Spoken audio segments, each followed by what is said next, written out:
Diane de Clerval. Clerval, c'est dans mon coin. On salue les gens de Clerval. Je m'achète une maison et le vendeur m'a remis son certificat de localisation qui date de 1900 tranquille. Ça, c'est vieux. Il ne veut pas m'en fournir un nouveau. Est-ce que c'est moi qui dois le fournir à la banque? Ça, c'est une question à 1500 $ parce que le certificat de localisation, ça tourne autour de ça. En fait, l'article 17-19 du Code civil du Québec dit que le vendeur n'a l'obligation que de remettre le certificat de localisation qu'il a en sa possession. Ça, c'est la règle de base. Ce qui vous mêle, là, c'est que dans les formulaires des agents d'immeubles, dans l'imprimé du formulaire de promesse, c'est écrit que le vendeur s'engage à en fournir un nouveau. Fait que les gens prennent ça pour du cash, mais ça n'est pas le cas. Donc, l'obligation du vendeur, ce n'est que de remettre celui qui l'a en sa possession s'il ne s'est pas engagé autrement à en fournir un nouveau. Exemple, dans la promesse de l'agent d'immeuble. L'idée, c'est que, c'est ça, le vendeur, il remet celui qu'il a. S'il ne reflète pas l'état actuel des lieux, s'il y a eu un garage de rajouté sur slab de béton, une piscine creusée, donc vous voyez que je prends des exemples où c'est difficilement déplaçable, parce que moi, je vais parler pour moi, il y a d'autres notaires qui ne sont pas d'accord avec moi, une remise qui est déplaçable, une piscine hors terre, je pourrais m'organiser avec un certificat de localisation où ces items-là ne sont pas. OK, mais c'est moi. Il y a des notaires plus cow-boys que d'autres. Parce que ça se déplace. Si jamais on se rend compte que ce n'est pas tout à fait à la bonne place, on peut déplacer. Vous allez me dire que c'est de l'ouvrage? Oui, mais on peut déplacer.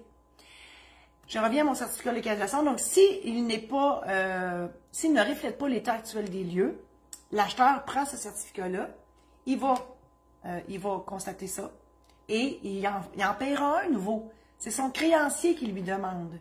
Et le vendeur, parce qu'il y a un article dans le Code civil qui le dit. S'il n'y avait pas d'article dans le Code civil, je vous dirais, en principe, le vendeur devrait le fournir puisque c'est lui qui doit démontrer que sa propriété est conforme. Parce qu'un certificat de localisation, ça localise des bâtiments. Hein? Quand on vend une terre, on n'a pas besoin de certificat de localisation. Il n'y a rien à localiser. Mais s'il y a des bâtiments, l'idée, c'est de voir que ces bâtiments-là sont conformes aux règlements municipaux. Hein? Il y a des marges de recul avant, latérales, arrière. Donc, il y a un paquet de règles, la distance entre les bâtiments, bref, une foule de règles à respecter. L'arpenteur, c'est sa job, de voir à ce que la propriété soit conforme en tout point. Voilà. Donc, et ce n'est pas vrai qu'il y a une date d'expiration sur un certificat de localisation. Les banques, des fois, ils disent ça. « Oh, il est plus vieux que 10 ans, on ne le prend pas. » C'est pas vrai. Donc, c'est sûr qu'il faut qu'il soit sur le nouveau lot. Donc, le numéro à 7 chiffres, là, la nouvelle réglementation, là, hein, on est tout mêlé maintenant, il n'y a plus de rang de canton. C'est tous des numéros à millions, là. Ben, si c'est là-dessus, votre certificat, il est encore bon si le garage est dessus, si la piscine creusée est dessus. Si le garage, c'est pas un garage, c'est un petit cabanon en tôle, puis qui est sur une table de bois, puis une piscine hors terre, une petite barboteuse, on n'a pas besoin d'en fournir un nouveau. C'est moi qui le dis. Je vous invite à visiter mon site internet marijosésaint-laurent.com, mon site de la maison d'édition où j'ai des livres et des aides-mémoires sur le testament, le mandat d'inaptitude, l'aide médicale à mourir, les mariages, succession, achat de maison. Achat de maison, on est là-dedans, là, puis c'est pas simple. Là. Pour les jeunes qui commencent l'achat d'une première maison, vous pouvez vous procurer cette aide-mémoire. Ça, c'est sur maisondédition-saint-laurent.com. Sur mon site internet, il y a des programmes en ligne. Donc, tu sais, si là, je vous parle, là, puis vous aimez ça, je vous informe et tout ça, mais quand on dit, oh boy, OK, il faut que je pense à mon testament, à mon mandat d'inaptitude, mon mariage, c'est bien beau, les bas bruns, oh mon Dieu, les bas bruns, j'ai dit les bas bruns, les bas noirs arrivent à l'heure, le gâteau, la robe, mais il y a plein d'autres choses, puis là, vous dites, oh my God, comment je vais faire? Ben, les programmes en ligne, là, c'est pas compliqué, c'est moi qui vous parle. Puis là, je vous défile ça, là. Tu sais, je vous explique ça. Puis là, si je parle trop vite, vous pesez sur pause, mettez-moi sur mute si ça vous tente plus. Regarde, c'est vous autres le boss. Et avec ça, avec le programme en ligne, vous avez un aide-mémoire que vous pouvez imprimer. Vous écrivez ça. L'idée, c'est de vous aider à vous préparer avant d'aller chez le notaire. Parce que, je le sais, on est bien fatigants, les notaires, on effraie le monde, je sais. C'est pas tout. Je pense que c'est moins pire que les comptables. Pauvre comptable, je suis sur leur dos aujourd'hui. Mais bref, ça peut être insécurisant aller voir le notaire. Ça vous tente pas de faire puis vous savez pas, tu sais, vous voulez pas être pris par surprise chez le notaire. Donc, vous pouvez vous préparer. L'idée, c'est ça.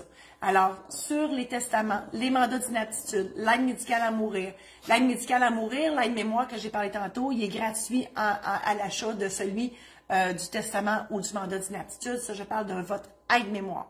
Donc, papier ou version numérique.